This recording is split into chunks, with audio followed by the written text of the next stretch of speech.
सुप्रभात देवियों और सज्जनों, मैं कर्नल सोफिया कुरैशी और मेरे साथ विंग कमांडर व्योमिका सिंह आज आपको 6 से 7 मई 2025 की रात 1:05 से 1:30 बजे के बीच भारतीय सशस्त्र बलों द्वारा अंजाम दिए गए ऑपरेशन सिंदूर के बारे में जानकारी देंगे।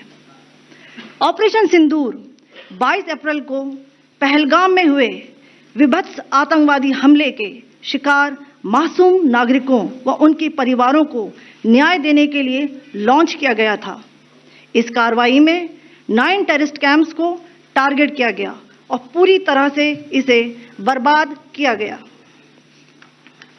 पाकिस्तान में पिछले 3 दशकों से टेरर इंफ्रास्ट्रक्चर का निर्माण हो रहा है। इसमें recruitment, indoctrination centres, training areas व लॉन्च पैड शामिल थे, जो पाकिस्तान और पाक अधिकृत जम्मू कश्मीर POJK दोनों में फैले हैं। Operation Sindoor was launched by Indian Armed Forces to deliver justice to the victims of Pahalgam terror attack and their families. 9 terrorist camps were targeted and successfully destroyed. Over the last 3 decades, Pakistan has systematically built terror infrastructure. It is a complex web of recruitment and indoctrination centers, training areas for initial and refresher courses, and launch pads for handlers. These camps are located both in Pakistan as well as Pakistan-occupied Jammu and Kashmir areas. Some of the well-known training camps are located, as you can see on the screen. They are distributed from Savai Nala in the north, counting to approximately 21, ending at Bhagalpur to the south.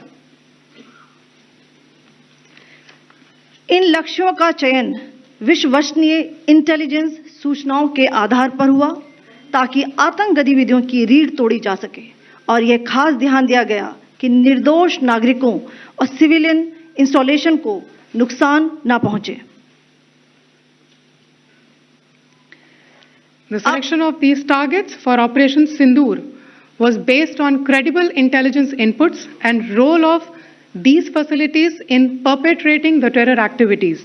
The locations were so selected to avoid damage to civilian infrastructures and loss of any civilian lives. This was done with due diligence, and the camps selected for targeting and their engagement will now be shown to you one by one. POJK के target मैं आपको बताना चाहूंगी। सबसे पहले सवाई नाला camp Muzaffarabad, जो कि POJK के लाइन ऑफ कंट्रोल से 30 किलोमीटर दूर है। यह एक लश्कर तोयबा का ट्रेनिंग सेंटर था। 20 अक्टूबर 2024 सोनमर्ग, 24 अक्टूबर 24 गुलमर्ग, 22 अप्रैल 2025 पहलगाम, इन हमलों के आतंकियों ने यहीं से प्रशिक्षण लिया था। सैयदना बिलाल कैंप मुजफ्फराबाद, यह एक जैश ए मोहम्मद का स्टेजिंग एरिया है। यह हथियार, विस्फोटक और जंगल सर्वाइवल ट्रेनिंग का केंद्र भी था। गुलपुर कैंप कोटली, यह LOC से 30 किलोमीटर दूर था। लश्कर तोयबा का बेस था, जो रजौरी पुंछ में सक्रिय था।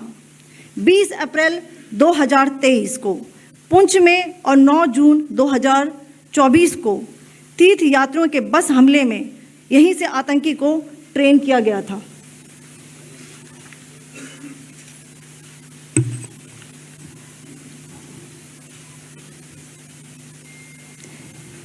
बरनाला कैंप बिम्बर, यह LOC से 9 किलोमीटर दूर है।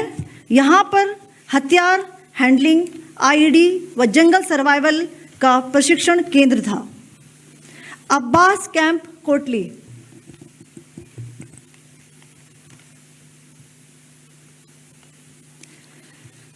यह LOC से 13 किलोमीटर दूर है।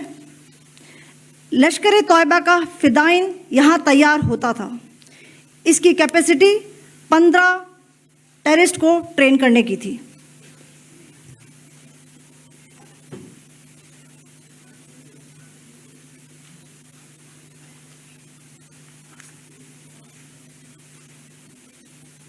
अब मैं पाकिस्तान के अंदर के टारगेट से अवगत कराना चाहूँगी। पहला, सर्जिकल कैंप सियालकोट। यह अंतर्राष्ट्रीय सीमा से 6 किलोमीटर की दूरी पर है, सांबा कठुआ के सामने।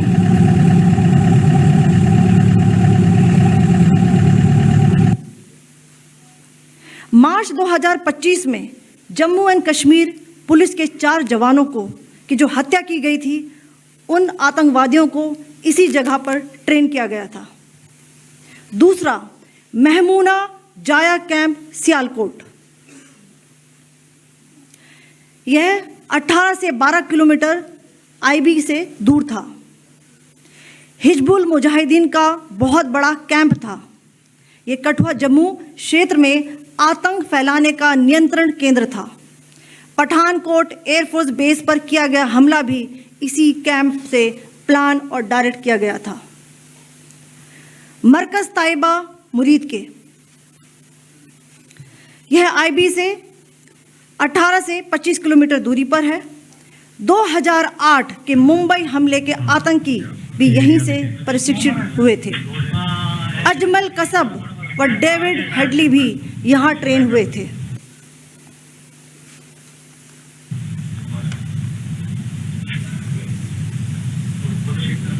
आगे दूसरा आया।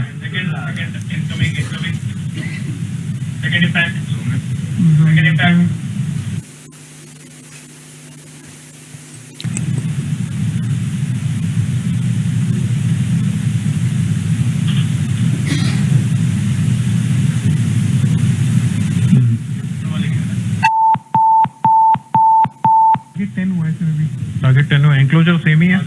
7 it is hit the target. हाँ हाँ।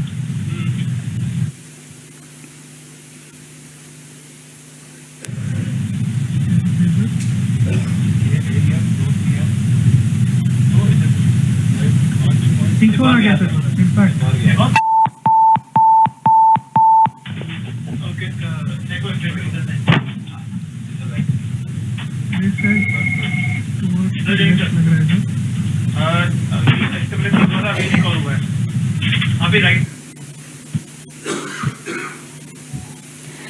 मरकज सुभान अल्लाह भावलपुर, यह इंटरनेशनल बाउंड्री से 100 किलोमीटर दूर है।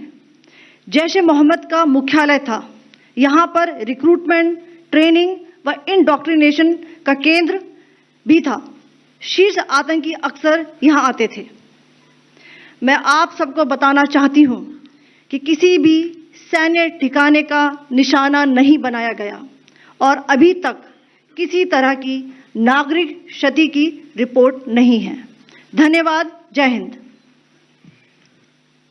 The strike on the terror camps were undertaken through precision capability, as shown to you. A niche technology weapons with careful selection of warheads was ensured so that there will be no collateral damage. The point of impact in each of the target was a specific building or a group of buildings. All the targets were neutralized with clinical efficiency, and the results reiterate the professionalism of the Indian Armed Forces in the planning and execution of their operations. No military establishments were targeted. India has demonstrated considerable restraint in its response. However, it must be said that the Indian Armed Forces are fully prepared to respond to Pakistani misadventures, if any, that will escalate this situation. Jai Hind, and thank you very much. Ladies and gentlemen, friends in the media, I ask your indulgence today in view of the fact that this is still an evolving situation. We will therefore not be able to take questions and answers today, but we will come back for more updates and more briefings shortly. Thank you all very much for joining us this morning. Thank you. Jai Hind.